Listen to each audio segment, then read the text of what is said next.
Hello friends, Pandian ஸ்டோரில் என்ன நடக்குதுன்னு பார்க்கலாம் வாங்க. அடுத்தடுத்த சுவாரஸ்யங்களை தெரிஞ்சுக்க இந்த வீடியோவை ஸ்கிப் பண்ணாமல் கடைசி வரைக்கும் பாருங்கள். நம்ம கதிர் முத்துவேல் ஹாஸ்பிட்டலுக்கு கூட்டிகிட்டு போயிருப்பாங்க செக்கப்புக்காக. ஸோ டாக்டர் இருந்துட்டு இது வரைக்கும் நம்ம ட்ரீட்மெண்ட் கொடுத்துக்கிட்டு தான் இருக்கோம். ஆனால் இந்த கேன்சரோட வியாதியின் தாக்கம் ரொம்ப அதிகமாக தான் ஆகிக்கிட்டு வருது. கம்மியாகிறதுக்கான எந்த ஒரு சிம்டம்ஸுமே தெரியவே இல்லை. எனக்கு என்னமோ அடுத்த ஸ்டேஜை தாண்டி போயிடுச்சுன்னு தான் நான் நினைக்கிறேன். வாங்க செக் பண்ணி பார்க்க தரலாம் அப்படின்னு சொல்லிட்டு கூட்டிகிட்டு போகிறாங்க. ஸோ செக் பண்ணி பார்க்குறப்ப தான் தெரியுது அந்த நோயோட தாக்கம் அதிகமாக தான் ஆயிருக்கு. ஸோ ட்ரீட்மெண்ட் எடுத்ததெல்லாம் டோட்டலாக வேஸ்ட் அப்படின்னு சொல்லிட்டு டாக்டர் சொல்கிறாங்க. ஸோ இதை கேட்ட முத்துவேல் அந்த இடத்துலையே அப்படியே மனசு ஒடிஞ்சு போயிடுறாரு.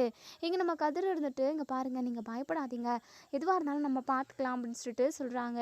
ஸோ அதுக்கப்புறம் டேப்லெட்ஸ் எல்லாம் வாங்கிக்கிட்டு நம்ம கதிர் முத்துவேலை கூட்டிக்கிட்டு வீட்டுக்கு வராங்க. ஸோ வீட்டுக்கு வந்ததுமே இங்கே நம்ம கதிர் இருந்துட்டு அட்வைஸ் எல்லாம் பண்ணி, நீங்கள் பயப்படவே பயப்படாதீங்க, நல்லா சாப்பிடுங்க, எழுதி கொடுத்துருக்க டேப்லெட்ஸ் எல்லாருமே சாப்பிடுங்க, முனையை விட இது ஹெவியான டேப்லெட்ஸ் தான், இதை சாப்பிட்டீங்க அப்படின்னா கண்டிப்பாக ரிசல்ட் நல்லாவே இருக்கும் அப்படின்னு சொல்லிட்டு கிளம்ப போகிறாங்க. அப்போ தான் இங்கே நம்ம முத்துவேலுக்கு அப்படியே நெஞ்சு வலி வந்துடுது. ஐயோ அம்மா, நெஞ்சு ரொம்ப வலிக்குது அப்படின்னு சொல்லிட்டு கத்த ஆரம்பிச்சிடுறாங்க. இப்போ இங்கே நம்ம அப்பத்தா, அதுக்கப்புறம் மாறி வடிவுன்னு வீட்டில் உள்ள ஒட்டுமொத்த பேருமே ரொம்பவே பதறி போகிறாங்க. இப்போ இங்கே கதிர் இருந்துட்டு, நீங்கள் பயப்படாதீங்க, நான் ஹாஸ்பிட்டலுக்கு இப்போவே கூட்டிகிட்டு போகிறேன் அப்படின்னு சொல்லிட்டு இப்போது இங்கே நம்ம பழனிவேலும் நம்ம கதிரும் ரெண்டு பக்கமாக நின்றுக்கிட்டு முத்துவேலை தாங்கி பிடிச்சிக்கிட்டு நடக்க வச்சு கூட்டிகிட்டு வராங்க.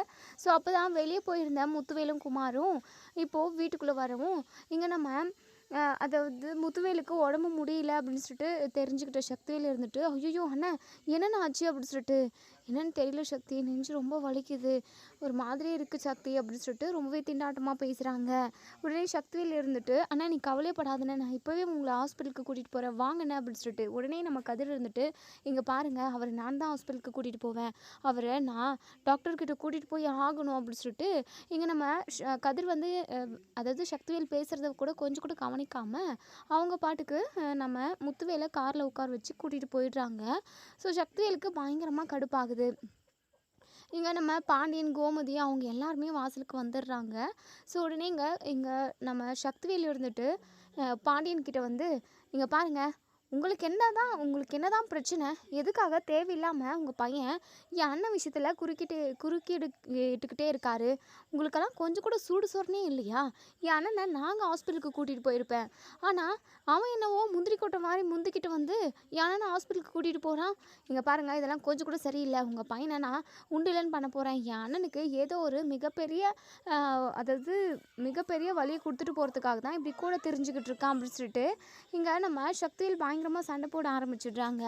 பாண்டியன் இருந்துட்டு, போதும் நிறுத்துங்க, தேவையில்லாமல் என் பையனை பற்றி தப்பாக பேசாதீங்க, என் பையன் மற்றவங்களோட நல்லதுக்கு மட்டும்தான் நினைப்பான், அதாவது நல்லது மட்டும்தான் நினைப்பானே தவிர மற்றவங்க கெட்டு போகணும், அவங்களுக்கு ஏதாவது கெடுதல் செஞ்சிடணும்னு சொல்லிட்டு ஒரு நாளும் என் கனவுல கூட அவன் நினச்சி பார்க்க மாட்டான், தேவையில்லாமல் எதுவும் பேசாதீங்க, கதிர் நல்ல ஹாஸ்பிட்டலுக்கு நல்ல டாக்டர்கிட்ட தான் கூட்டிகிட்டு போவான், அவருக்கு எதுவும் ஆகாது அப்படின்னு சொல்லிட்டு எங்கள் குமார் இருந்துட்டு, என்ன நீங்களே பேசிக்கிறீங்க, என் பெரியப்பாவை உயிரோடவே விடக்கூடாதுன்னு சொல்லி தான் குடும்பமாக பிளான் பண்ணி அவர் அந்த கதிரை நீங்கள் பெரியப்பா கூட அனுப்பி வச்சுருக்கீங்க, இங்கே பாருங்கள், என் பெரியப்பாவுக்கு மட்டும் ஏதாவது ஆகட்டும், உங்களை யாரையுமே நான் சும்மா விட மாட்டேன் அப்படின்னு சொல்லிட்டு இங்கே குமாரும் கத்திக்கிட்டு இருக்காங்க. சக்திவேலுமே அப்படி இப்படின்னு தாம் தும்னு குதிச்சுக்கிட்டு இருக்கவும், போதும் நிறுத்துங்க அப்படின்னு சொல்லிட்டு பெரிய சத்தமாக வாய்ஸோட இங்கே நம்ம பாண்டியன் சொல்கிறாங்க. இவ்வளோ நாளாக நீங்கள் சாதாரண ஆப்ரேஷன் பண்ணியிருக்காருன்னு தான் நீங்கள் நினச்சிக்கிட்டு இருக்கீங்க, அப்படிலாம் கிடையாது அப்படின்னு சொல்லிட்டு நம்ம பாண்டியன் கண்ணிலே தண்ணி கலங்கிடுது. அப்படியே அழுதுகிட்டே சொல்கிறாங்க, அவருக்கு கேன்சர் இருக்குது அப்படின்னு சொல்லிட்டு. இதை கேட்ட கோமதி, வடிவு, மாறி, அப்பத்தான்னு சொல்லிட்டு ஒட்டுமொத்த ஃபேமிலியே பயங்கரமாக ஷாக் ஆகி போய் நிற்கிறாங்க. ஏன்னா அவங்களுக்கு யாருக்குமே இந்த விஷயம் தெரியாது இல்லையா. ஸோ இவ்வளோ பெரிய ஆப்ரேஷனை பண்ணிக்கிட்டு இருக்காரு, கூட கதிர் தான் இருந்திருக்கான், ஒவ்வொரு விஷயத்தையுமே கதிர் தான் பார்த்து பார்த்து செஞ்சுக்கிட்டு இருக்கான் அவருக்காக, தேவையில்லாமல் கதிரை பற்றி யாரும் தப்பாக பேசாதீங்க அப்படின்னு சொல்லிட்டு உடனே இங்கே நம்ம அப்பத்தா இருந்துட்டு, என்ன தம்பி, என்ன மாப்பிள்ளை சொல்கிறீங்க, என் பையன் முத்துக்கு கேன்சர் இருக்கா, உண்மையை சொல்லுங்க மாப்பிள்ளை, அத்தை நான் எதுக்காக அத்தை போய் சொல்ல போகிறேன், உண்மையாகவே அவருக்கு கேன்சர் தான் இருக்குது, கதிர் தான் ரொம்ப நாளாகவே அவர் கூட செக்கப்புக்கு அதுக்கப்புறம் ஆப்ரேஷனுக்குன்னு எல்லாத்துக்குமே கதிர் தான் கூட போனான் அப்படின்னு சொல்லிட்டு உடனேங்க இது சக்திவேல் இருந்துட்டு, ஓ அப்போது குடும்பமாக திட்டம் போட்டு தான் பிளான் பண்ணியிருக்கீங்க, என் அண்ணனுக்கு கேன்சரை வர வச்சுருக்கீங்க அப்படின்னு சொல்லிட்டு சண்டை போடுறாங்க. உடனே எங்கள் அப்பத்தா இருந்துட்டு, டே சக்தி, என்னடா இந்த மாதிரி டைமில் கூட முட்டாள் மாதிரி பேசிக்கிட்டு இருக்க, அது எப்படிடா கேன்சரை வர வைக்க முடியும், டேய் சும்மா இருடா, நானே என் பிள்ளைக்கு என்ன ஆகுமோ ஏதாகுமோன்னு சொல்லிட்டு பதறி போயிருக்கேன், நீ என்னடானா தேவையில்லாமல் கண்டதை பேசி சண்டையை வளர்க்க பார்க்குற, ஐயோ நான் என்ன பண்ணுவேன் கடவுளே, நான் உனக்கு என்ன குறை வச்சேன், என் பிள்ளைக்கு ஏன் இப்படி ஒரு பெரிய ஆபத்து வியாதியை கொடுத்துருக்க, என் பிள்ளை அப்படி என்ன மற்றவங்களுக்கு துரோகம் பண்ணிட்டான், என் பிள்ளை அந்தளவுக்கு ரொம்ப கெட்டவெல்லாம் கிடையவே கிடைக்காது அப்படின்னு சொல்லிட்டு அப்போ தான் ஒரு பக்கம் பயங்கரமாக அழுகுறாங்க. மாறி தலையை அடிச்சுக்கிட்டு ஒரு பக்கம் பயங்கரமாக அழுதுகிட்டு இருக்கவும் கோமதிக்குமே இது மிகப்பெரிய அதிர்ச்சியாக தான் இருக்குது. கோமதி பாண்டியன் கிட்ட வந்து, ஏங்க இந்த விஷயம் உங்களுக்கு எப்போங்க தெரியும் அப்படின்னு சொல்லி கேட்கவும், எனக்கே கொஞ்சம் லேட்டாக தான் தெரிஞ்சிச்சு கோமதி அப்படின்னு சொல்லிட்டு. அது மட்டும் இல்லாமல், ஏங்க இதெல்லாம் எங்கள் எல்லாருக்கிட்டேயும் மறைச்சிங்க அப்படின்னு சொல்லி கேட்குறப்போ பாண்டியன் இருந்துட்டு, இந்த விஷயத்த யாருக்கிட்டையுமே சொல்லக்கூடாதுன்னு சொல்லிட்டு அவர் தான் சொன்னாராம். முத்துவேல் சொன்னதுனால தான் கதிருமே யாருக்கிட்டையுமே சொல்லாமல் இருந்திருக்கான். எனக்குமே யதார்த்தமாக இந்த விஷயம் தெரிய வந்தது தான் அப்படின்னு சொல்லிட்டு எப்படி தெரிய வந்துச்சோ அப்படி அதை வந்து சொல்லிக்கிட்டு இருக்காங்க. கோமதியுமே அப்படி கண் கலங்கி நிற்கிறாங்க. ஐயோ என் பெரிய அண்ணனுக்கு எதுவும் ஆகக்கூடாது, அந்த வீட்லேயே அவர் தானே ரொம்ப நல்லவர் அப்படி சொல்லிட்டு எங்கே நம்ம கோமதி பயங்கரமாக கலங்கி போய் நிற்கிறாங்க. ஸோ இன்னொரு சைடு இங்கே நம்ம அதாவது கதிர் வந்து ஹாஸ்பிட்டலுக்கு கூட்டிகிட்டு போயிடுறாங்க. ஸோ அவங்க வந்து ஆப்ரேஷன் பண்ணாங்களே, செக்அப் பண்ணாங்களே, அந்த டாக்டர்கிட்ட தான் கூட்டிகிட்டு போயிருக்காங்க. டாக்டர்கிட்ட நம்ம முத்துவேலை கதிர் வந்து கூட்டிகிட்டு வராங்க. சார் என் மாமனாருக்கு என்னாச்சுன்னு கொஞ்சம் பாருங்களேன், ஐயோ எனக்கு ரொம்ப பதட்டமாக இருக்குங்க சார் அப்படின்னு சொல்லிட்டு ரொம்பவே பதறிக்கிட்டே பேசுகிறாங்க. டாக்டர் இருந்துட்டு, கொஞ்சம் பொறுமையாக இருங்க, அவருக்கு என்ன பிரச்சனை என்னாச்சுன்னு சொல்லுங்கள், காலையில் தானே நீங்கள் செக்கப்புக்கு வந்தீங்க, என்ன ஆச்சு அதுக்குள்ளே அப்படின்னு சொல்லி கேட்குறாங்க. ஸோ கதிர் இருந்துட்டு சொல்கிறாங்க, இவருக்கு நெஞ்சு வலி இருக்குதுன்னு சொல்கிறாரு, அது மட்டும் இல்லாமல் ஆப்ரேஷன் பண்ண இடத்துலையும் வலிக்குதுன்னு சொல்கிறாரு, எனக்கு ரொம்ப பதட்டமாக இருக்குது, நீங்கள் என்ன ஏதுன்னு சொல்லிட்டு செக் பண்ணுங்கள், அப்போ தான் உங்களுக்குமே டீட்டெயிலாக தெரியும் அப்படின்னு சொல்லிட்டு இங்கே நம்ம கதிர் வந்து ரொம்பவே பதட்டத்தோடு சொல்லவும், டாக்டருமே நீங்கள் கொஞ்சம் பொறுமையாக பதட்டப்படாமல் இருங்க, கொஞ்சம் போய் வெளியே உட்காருங்க, நாங்கள் பார்த்துக்குறோம் அப்படின்னு சொல்லிட்டு நம்ம முத்துவேலை தனியாக உள்ளே கூட்டிகிட்டு போயிடுறாங்க. ஸோ ட்ரீட்மெண்ட் டைமே ஸ்டார்ட் பண்ணுறாங்க. இப்போது இங்கே நம்ம முத்துவேலுக்குமே மயக்க ஊசி போட்டுட்டு அதாவது உடனடியாக ஆப்ரேஷன் பண்ணி ஆகணுன்ற ஒரு சுச்சுவேஷனில் தான் இப்போ அவங்களுக்கு ஆப்ரேஷனுமே பண்ண ஆரம்பிக்கிறாங்க. ஸோ இங்கே கதிர் வந்து ரொம்பவே பதட்டத்தோடு நின்றுக்கிட்டு இருக்காங்க. நம்ம அதாவது மாறி வடிவு வீட்டில் உள்ளவங்க எல்லாருமே இங்கே நம்ம கதிர் ஃபோனுக்கு தான் கால் பண்ணுறாங்க. ஸோ கதிருமே கால் அட்டன் பண்ணுறாங்க. இங்கே நம்ம அப்பத்தா தான் பேசுகிறாங்க. கதிர் என்னையா பண்ணிக்கிட்டு இருக்க, இது முத்து எப்படி இருக்கான், முத்து எங்கே இருக்கான், செக் பண்ணிட்டீங்களா, டாக்டர் என்ன சொன்னாங்க அப்படின்னு சொல்லிட்டு ரொம்பவே பதட்டமாக கேட்கவும், அப்பத்தா அதெல்லாம் ஒன்றும் இல்லை, நான் பார்த்துட்டு வரேன் வைங்க அப்பத்தா அப்படின்னு சொல்லிட்டு ஃபோனை கட் பண்ணிடுறாங்க. உடனே இங்கே நம்ம அப்பத்தா இருந்துட்டு, ஐயோ என்ன கதிர் எதுவுமே சொல்லாமல் ஃபோனை கட் பண்ணிட்டான் அப்படின்னு சொல்லிட்டு உடனே கோமதி இருந்துட்டு, இருங்கம்மா நான் ஃபோன் பண்ணுறேன் அப்படின்னு சொல்லிட்டு கோமதி கால் பண்ணி, இங்கே பாரு கதிர் என்ன பண்ணிக்கிட்டு இருக்க, அண்ணனுக்கு என்னடா சொன்னாங்க, என்ன ஆச்சு அப்படின்னு சொல்லி கேட்கவும், இங்கே கதிர் இருந்துட்டு, அம்மா அதெல்லாம் ஒன்றும் இல்லைம்மா, நீங்கள் அவரை நினச்சி யாரும் கவலைப்பட வேண்டாம், நான் பார்த்துக்கிறேம்மா அப்படி சொல்லிட்டு. கதிர் நீ பார்த்துக்கவனே எனக்கு நல்லாவே தெரியும், அங்கே என்ன நடக்குதுன்னு தெரியாமல் தலை பிச்சுக்கிட்டு இருக்குடா, அது மட்டும் இல்லாமல் அண்ணனுக்கு கேன்சராமே அப்படி சொல்லிட்டு இதை கேட்டேங்க நம்ம கதிர் பயங்கரமாக ஷாக் ஆகுறாங்க. இது எப்படிம்மா உனக்கு தெரியும் அப்படின்னு சொல்லி கேட்கவும், டே கதிர் இம்மட்டு நாளாக இந்த விஷயத்த நீ மறைச்சி வச்சுருந்துருக்குல்ல, இது சாதாரண விஷயமாடா, ஏன்டா மறைச்ச, ஏன்டா என்கிட்ட சொல்லவே இல்லை அப்படின்னு சொல்லிட்டு கோமதி கோவப்படுறாங்க. இங்கே பாருங்கம்மா, இந்த விஷயத்த உங்ககிட்ட மட்டும் இல்லை, குடும்பத்தில் உள்ள எல்லார்கிட்டையுமே சொல்லணும்னு சொல்லிட்டு நான் அவர்கிட்ட கேட்டேன், ஆனால் அவர் தான் இந்த விஷயம் யாருக்குமே தெரியக்கூடாது, எனக்காக வீட்டில் உள்ளவங்க எல்லாருமே கஷ்டப்படுவாங்க அழுவாங்க, அதை பார்த்துட்டு என்னால் இருக்க முடியாது, உன்னை கையெடுத்து கும்பிட்றேன், எனக்கு சத்தியம் பண்ணி கொடு, நான் இந்த விஷயத்த யாருக்கிட்டையும் சொல்ல மாட்டேன்னு சொல்லி அப்படின்னு சொல்லி கேட்டாங்கம்மா. அதான் நானுமே சத்தியம் பண்ணி கொடுத்துட்டேன், என்னால் இந்த விஷயத்த யாருக்கிட்டையும் சொல்ல முடியல, என்னை மன்னிச்சிருமா அப்படின்னு சொல்லிட்டு எங்கள் கதிர் வந்து சொல்கிறாங்க. உடனே இங்கே நம்ம கோமதி இருந்துட்டு, டே கதிர் எனக்கு ரொம்ப பயமாக இருக்குடா, அண்ணனுக்கு எதுவும் ஆகாதில்ல அப்படின்னு சொல்லி கேட்கவும், அம்மா நீ கவலைப்படாதம்மா, கண்டிப்பாக மாமாவை நான் காப்பாற்றி கூட்டிகிட்டு வந்துடுவேன், டே அண்ணனுக்கு மட்டும் ஏதாவது ஒன்று ஆயிடுச்சு அப்படின்னா ஒட்டுமொத்த குடும்பமே உடஞ்சி போயிடும்டா அப்படின்னு சொல்லிட்டு கோமதி அழுகுறாங்க. அம்மா தைரியமாக இருமா. சரிடா, நீ எந்த ஹாஸ்பிட்டலில் இருக்குன்னு சொல்லு, நாங்கள் எல்லாரும் கிளம்பி வரோம்டா கதிரு.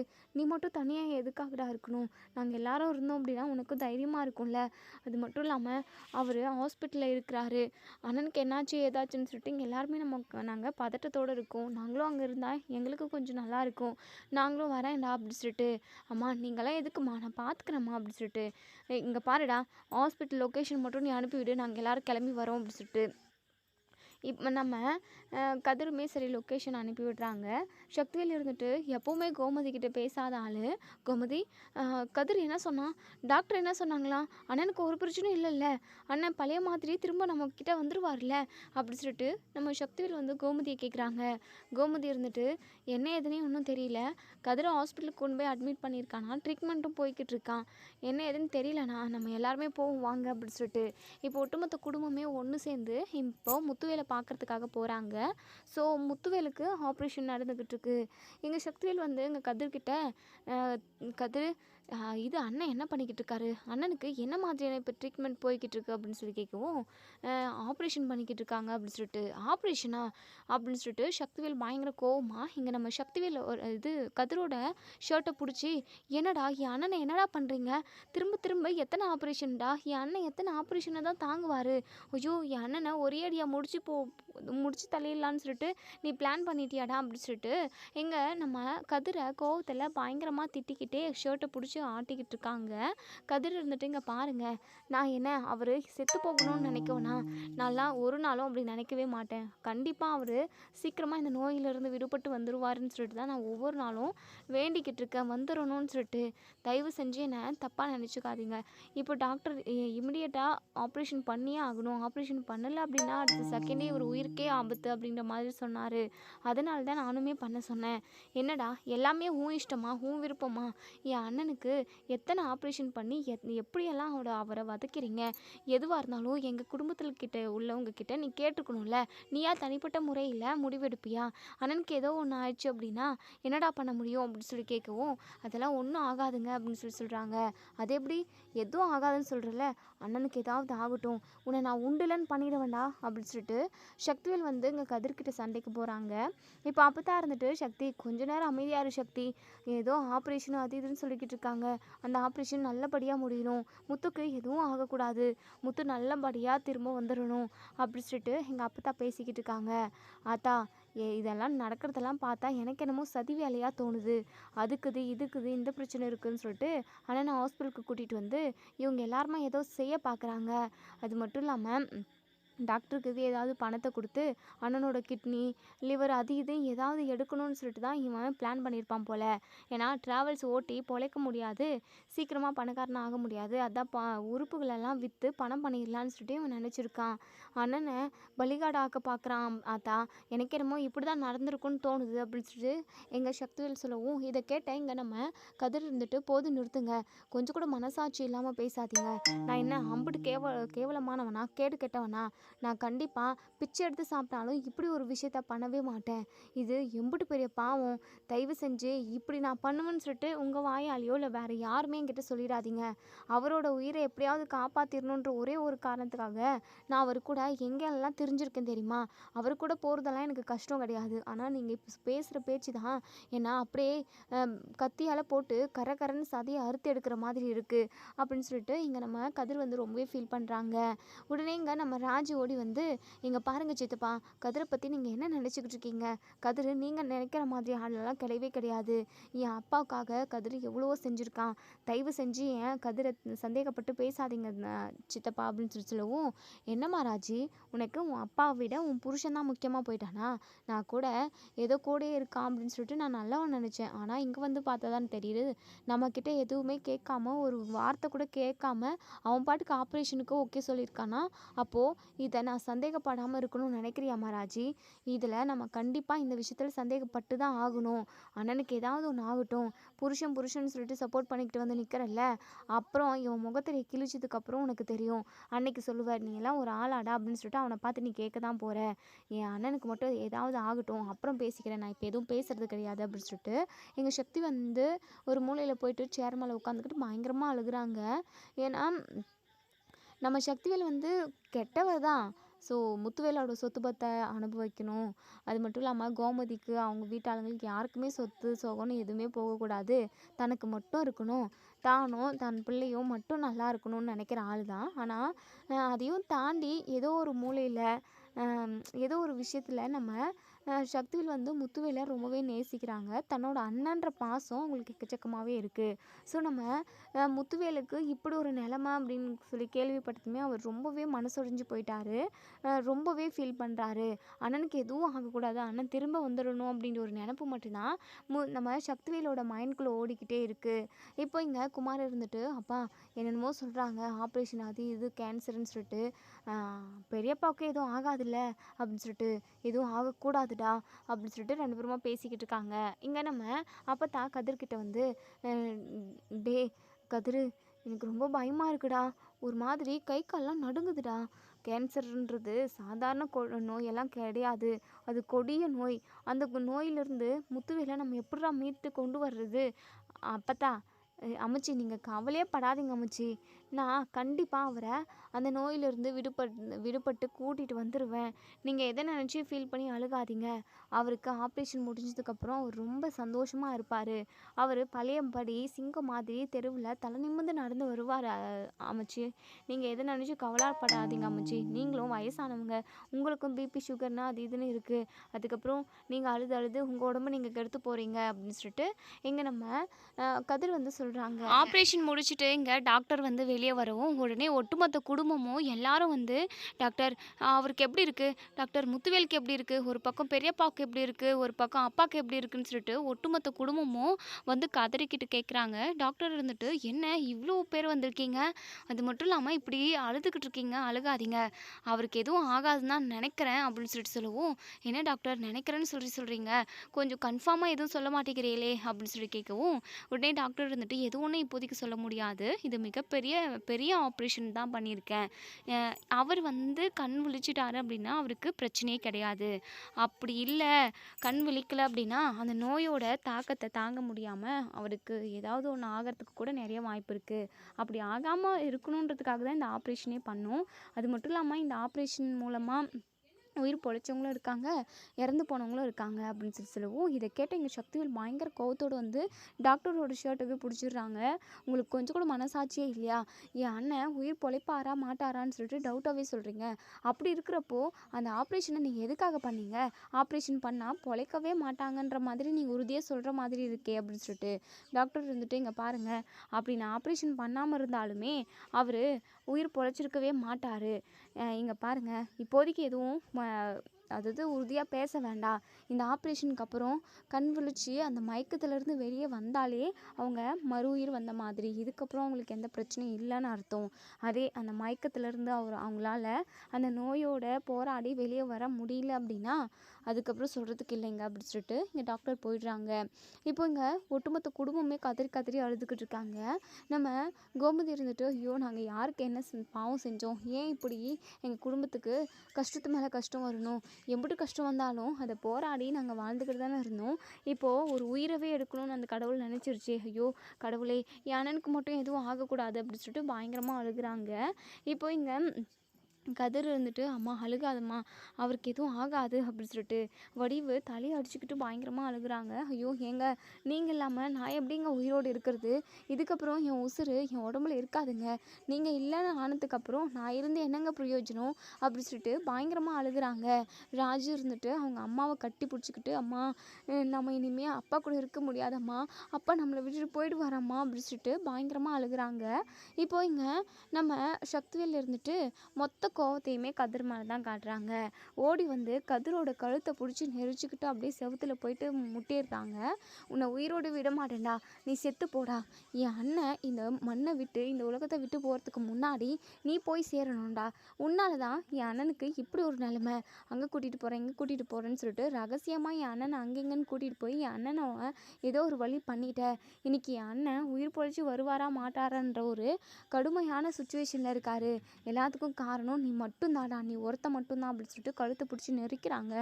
விடுங்க, நான் எதுவும் பண்ணல விடுங்க அப்படின்னு சொல்லிட்டு உடனே ராஜி, அதுக்கப்புறம் நம்ம பாண்டியன், அதுக்கப்புறம் கோமதி இவங்க எல்லாருமே என்ன லூசுத்தனமாக பண்ணிக்கிட்டு இருக்கீங்க, ஒழுங்கா என் பையன் கழுத்துலேருந்து கையெடுங்கண்ணே அப்படின்னு சொல்லிட்டு நம்ம கோமதி சொல்கிறாங்க. இங்கே பாரு, உன் பிள்ளை மேலே உனக்கு அம்புட்டு பாசம் இருக்குல்ல, அதே மாதிரி தான் என் அண்ணன் மேலேயும் நான் உசிரையே வச்சுக்கிட்டு இருக்கேன். என் அண்ணனுக்கு இப்படி ஒரு நிலமை அப்படின்னா அதுக்கு காரணம் உன் பிள்ளை தான். உன் பிள்ளைய உசுரோடு விட மாட்டான்டி, அவனை கொன்று போடாமல் விட மாட்டான்டி அப்படின்னு சொல்லிட்டு இப்போ இங்கே எல்லாருமா சேர்ந்து சக்திவேலை கூட்டிகிட்டு வந்து பிடிச்சி ஒரு இடத்துல உட்கார வைக்கிறாங்க. நம்ம அப்பத்தா இருந்துட்டு, சக்தி கொஞ்சம் பொறுமையாக இருயா, கண்டிப்பாக உன் அண்ணனுக்கு முத்துக்கு எதுவும் ஆகவே ஆகாது, கண்டிப்பாக நம்ம நம்பிக்கையோடு இருப்போம், அந்த கடவுள் மேலே பாரத்தையை போடுவோம், கண்டிப்பாக அந்த கடவுள் நம்ம முத்துவேலை திரும்ப நமக்கு கொண்டு வந்து கொடுப்பாரு அப்படின்னு சொல்லிட்டு இங்கே நம்ம ஆத்தா வந்து சொல்கிறாங்க. நம்ம சக்திவேல் இருந்துட்டு, ஆத்தா என்ன ஆத்தா இது முட்டாள்தனமாக இருக்கே, டாக்டரே முடியவே முடியாது, கண்டிப்பாக அவர் பொழைக்கிறதுக்கு வாய்ப்பு இல்லை, அவர் அதையும் தாண்டி கண்டுபிடிச்சாருன்னு மட்டும்தான் எது ஒன்றும் உறுதியாக சொல்ல முடியும்னு சொல்கிறாங்க. இப்போ வரைக்குமே ஆப்ரேஷன் பண்ணி 1 மணி நேரம் ஆகுது, இப்போ வரைக்குமே அண்ணனுக்கு எந்த ஒரு ரியாக்ஷனுமே காணோம், கான்ஷியஸ்க்கே இன்னும் வரவே இல்லை, எனக்கு ரொம்ப பதட்டமாக இருக்கா ஆத்தா, அண்ணன் இல்லாமல் நம்ம வீட்டில் உள்ளவங்க எல்லாரும் எப்படி ஆத்தா இருக்க போகிறோம், அண்ணன் தானே நம்ம வீட்டோட ஆலமரமே இப்போ பிடுங்கி போட்டுட்டா அதுக்கப்புறம் நம்மலாம் எங்கே ஆத்தா, நம்மலாம் உசுரோடு இருந்து என்னத்தா பிரயோஜனம் அப்படின்னு சொல்லிட்டு பயங்கரமாக அழுகுறாங்க நம்ம சக்திவேல். இங்கே ஒட்டுமொத்த குடும்பமே அழுதுகிட்டு இருக்க டைமில் நம்ம டாக்டர் வந்து, இங்கே பாருங்கள், இப்படியெல்லாம் சத்தம் போட்டுக்கிட்டு இருக்காதீங்க, மற்ற பேஷண்ட்டுக்கு இது டிஸ்டர்படாக இருக்கும், தயவு செஞ்சு இங்கேருந்து போங்க அப்படின்னு சொல்லிட்டு ஒருத்தர் தான் இருக்கணுன்ற மாதிரி சொல்கிறாங்க. இங்கே நம்ம சக்தியில் இருந்துட்டு, அதெல்லாம் முடியாது, நாங்கள் எல்லோரும் இங்கே தான் இருப்போம், என் அண்ணனுக்கு மட்டும் ஏதாவது ஆச்சு அப்படின்னா உங்கள் மேலே நாங்கள் கேஸ் போடுவோம் அப்படின்னு சொல்லிட்டு எங்கள் சக்திவேல் வந்து சொல்கிறாங்க. டாக்டர் இருந்துட்டு பயங்கரமாக ஷாக் ஆகுறாங்க. என்னங்க நீங்கள், நாங்கள் நோயாளியாக வர எல்லா பேஷண்ட்டையுமே, ரொம்ப உயிருக்கே போராடிக்கிட்டு இருக்க எல்லாரையுமே நாங்கள் காப்பாற்றணும் தான் நினைக்கிறோம், அந்த வகையில் தான் நாங்கள் ட்ரீட்மெண்ட்டுமே கொடுக்குறோம், நீங்கள் என்னடனா எங்கள் மேலே கம்ப்ளைண்ட் கொடுக்குறேன்னு சொல்கிறீங்க, இங்கே பாருங்கள், ஆப்ரேஷன் நடக்கிறதுக்கு முன்னாடியே இதோ இங்கே நிற்கிறாரே கதிர், இவர் சைன் பண்ணியிருக்காரு, இது மூலமாக எங்களுக்கு எந்த பிரச்சனையும் வராதுங்க அப்படின்னு சொல்லிட்டு உடனே சக்திவேல் இருந்துட்டு, உங்களுக்கெல்லாம் கொஞ்சம் கூட மனசாட்சியே இல்லையா, இப்படி நீங்கள் இடக்கு முடுக்கா ஏதாவது ஒரு தப்பு செஞ்சாலும் அதன் மூலமாக ஒரு உயிரே போயிடுச்சு அப்படின்னாலுமே நாங்கள் வந்து ஒரு பேப்பர் கொடுத்தோம், அதில் நீங்கள் கையெழுத்து போட்டீங்க, செத்தே போனாலும் எங்களுக்கு இதுக்கும் எந்த சம்மந்தமும் இல்லைன்னு சொல்லிட்டு சாதாரணமாக விலகி போயிடுறீங்க, உங்களெல்லாம் நிற்க வச்சு வெட்டணும், எங்கே அந்த அரிவாவை எடுங்க அப்படின்னு சொல்லிட்டு இங்கே சக்தியில் வந்து அரிவாவை தேடிக்கிட்டு இருக்காங்க. குமார் இருந்துட்டு, அப்பா கொஞ்சம் பொறுமையாக இருங்கப்பா, இதுக்கப்புறம் பொறுமையாக இருந்து என்னடா பிரயோஜனம் அப்படின்னு சொல்லிட்டு அதாவது ஆப்ரேஷன் முடிஞ்சு ஒரு 4 மணி நேரம் 5 மணி நேரத்துக்கு மேலே ஆயிடுச்சு, இப்போ வரைக்குமே முத்துவேலுக்கு எந்த ஒரு ரியாக்ஷனுமே இல்லை, கான்ஷியஸே இல்லை. ஸோ அதாவது என்ன சொல்கிறதுனே தெரியல, டாக்டரே பயந்து போயிருக்காங்கன்னு கூட சொல்லலாம். ஸோ இனி என்ன நடக்கும் அப்படின்றத நம்ம வரப்போகிற எபிசோடில் பார்த்து தெரிஞ்சுக்கலாம். முத்துவேலுக்கு எதுவும் ஆகக்கூடாதுன்னு நினைக்கிறவங்க இந்த வீடியோ கீழே கமெண்ட் பண்ணி தெரிவிங்க. தேங்க்யூ.